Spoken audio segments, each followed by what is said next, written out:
This is Roppongi Rocks and we are backstage in Tokyo with Marta Gabriel. Hi there, thank you for having me.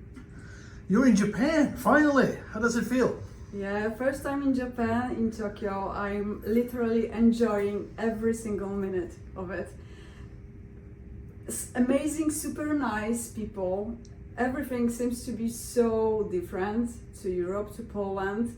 And food. I keep on eating all the time since I landed, so I really hope it won't be my last time in Japan. Tonight and tomorrow we have to play live shows, so those 2 days will be pretty busy. But on Monday I will have some free time to do some, tourist stuff, to visit some cool places. I already have some plans. I only hope it won't be raining. So, yeah. Right, hopefully the weather will improve. Yeah, but we already bought umbrellas, so we are prepared. Very good.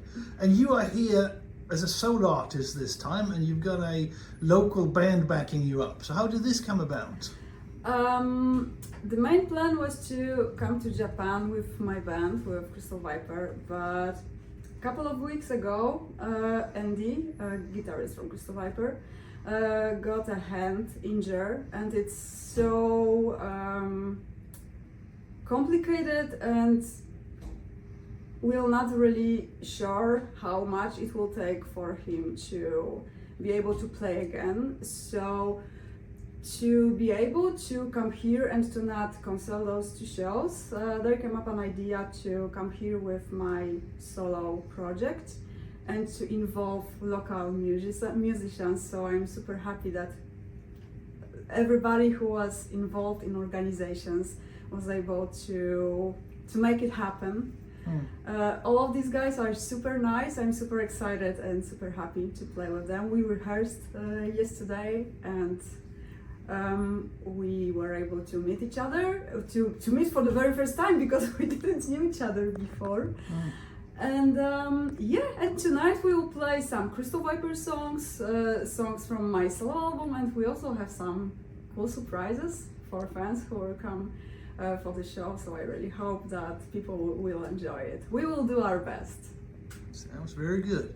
And you were born in 1984, which Yes. is a golden era, according to me and some others, for heavy metal. And I think when I listen to some of your music, whether it's solo, whether you do covers or Crystal Viper, or it sounds like 1984 in a good way.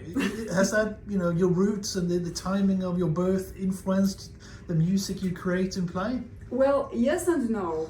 No, because when I compose music, it's never like, okay, now I will compose something in 1987 or 1984, or it's not like that. But the year that I was born influenced my music in a way that from my very early years there was a lot of music in my home. My father was bringing vinyls all the time. I remember him coming back home with bags filled with vinyls. There were music like Queen, Bon Jovi, Europe, Led Zeppelin and stuff like that. So when I was a little girl, there was already rock and hard rock music in home. When I was teenager, I started discovering heavy metal music, little bit of punk music, and when I was 17 or 18 years old, I decided to create my own band and to play music that I like. So music that I'm creating is a kind of a mixture of my entire environment from my very early age until now. So I tell you in secret that everyone will hear actually. I tell you in secret that right now I'm working on my second solo album. The music will be completely different to Crystal Viper. I really hope people will enjoy it and will like it. But I'm sure it will be a surprise for many people. But yeah, I'm super excited about that, so stay tuned. Great news. And you've done some guest appearances and things with Vader, and I think you did something with Sabaton as well, and a few other things. You did Todd Michael Hall at some stage as well.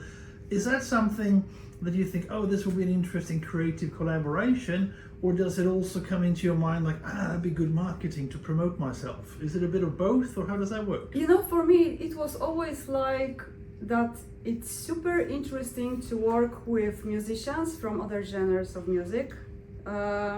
Most of them, okay, I won't lie, most of musicians that I worked with, we were friends and we knew each other before. I love to work with musicians who have huge experience in performing, in songwriting and so on, especially musicians older than me. There's always something that I can learn from them, and it's priceless. Yeah. So yeah, that's it. Excellent. And you've got something interesting coming up that's Japan related. You're going to do some gigs in Europe with Metalucifer. You're stepping in as a session guitarist, I guess. And bassist, actually. oh, bassist, sorry. Yes. Bassist, of course. And how does that, how did that come about? Well, it happens like that, for the European tour, they needed bassists and an additional guitar player. And as we are in the same concert agency, Dragon agency, Right. and we have the same booking agent. From one word from one word to another, yeah, it came out that I became their bass player. And for the second guitarist, there was plan for our Andy, for Crystal Viper guitarist, to go on this tour, but because of this hand injury, the older Crystal Viper guitarist is going for this tour, Giuseppe, the guitarist that joined Crystal Viper recently. Right. So yeah, I'm really looking forward to play with Metalucifer. I absolutely love their music. They are super nice people. And tonight we have Tomohiro from Metalucifer as a guest guitarist for one of our songs as well. So it will be interesting because tonight I'm performing with Tomohiro, playing Metalucifer song, and I will sing it. And the next week I will play with him playing the song on bass guitar. So yeah. And I believe that Muskelrock, the festival in Sweden, is one of the gigs you're going to do with Metalucifer. Yeah, sure. So hope to see you there. Let's see if I can get back home. And Crystal Viper, is that sort of, you're waiting for Andy to recover until you can get back to doing something there again? Yeah, we had to cancel some shows, unfortunately, but it's better for the band to wait for these few months than to involve totally new guitarist. I think it will work better for us. We know each other for so much time, we are friends for so long, and we don't really know how it ends, but for now we prefer to put the band on hold for a couple of months, than to involve totally new person. Yeah. Because we don't know what will happen. Hopefully he will get back to playing soon. Let's hope so. Well, good luck with the Japan gigs, and we wish Andy good luck with the recovery as well. Thank you very much. Thank you for speaking with Roppongi Rocks. Thank you for a nice interview.